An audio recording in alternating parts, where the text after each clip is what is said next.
Setelah menikah selama hampir setengah tahun, seorang pria akhirnya mencium istrinya untuk pertama kali. Namun, wanita itu terlihat terkejut karena pernikahan mereka hanyalah sebuah perjanjian. Sebenarnya, pria itu hanya ingin mengambil jepit rambut dari kepala istrinya saat ia melihat penjahat datang.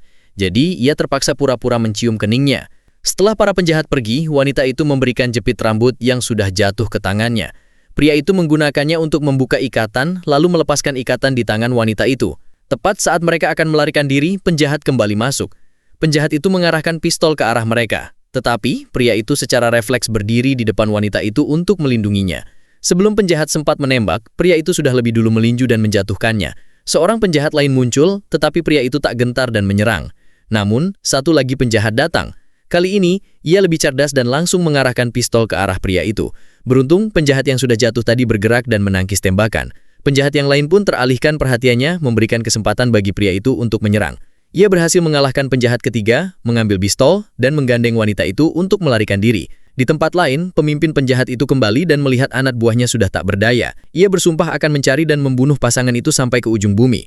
Kabut tebal di hutan membuat mereka tersesat. Para penjahat terus mengejar dari belakang, memaksa mereka terus berlari tanpa tujuan. Sayangnya, wanita itu terkilir. Meskipun ia mencoba berjalan, rasa sakitnya sangat hebat. Ia meminta pria itu pergi, tetapi pria itu tak berpikir dua kali dan memilih untuk membantunya berjalan. Baginya, ia lebih baik mati daripada meninggalkan wanita itu. Mereka terus berlari hingga malam tiba, dan akhirnya menemukan sebuah pondok kecil. Kabut tebal juga menghalangi para penjahat, sehingga mereka tidak bisa menemukan pasangan itu. Merasa bersalah, pria itu berkata, "Mereka menculikmu karena aku. Mereka punya dendam padaku." Namun, wanita itu dengan tegas menjawab, "Aku juga bagian dari keluarga Karabe, aku istrimu." Kata-kata itu membuat pria itu terkejut. Sejak menikah, wanita itu tidak pernah mengakui statusnya sebagai istri. Pria itu kemudian mencari selimut untuk wanita itu dan membalut kakinya yang terluka dengan syal. Karena sudah larut malam, mereka memutuskan untuk bersembunyi di sana. Saat pria itu akan berdiri, wanita itu meraih tangannya. Meskipun mereka tidak pernah tidur bersama, wanita itu takut sendirian, jadi pria itu terpaksa menemaninya. Wanita itu perlahan tertidur bersandar di dinding. Namun, di tengah-tengah kebersamaan mereka, para penjahat terus mencari mereka sepanjang malam. Menjelang pagi, mereka akhirnya menemukan pondok kecil itu.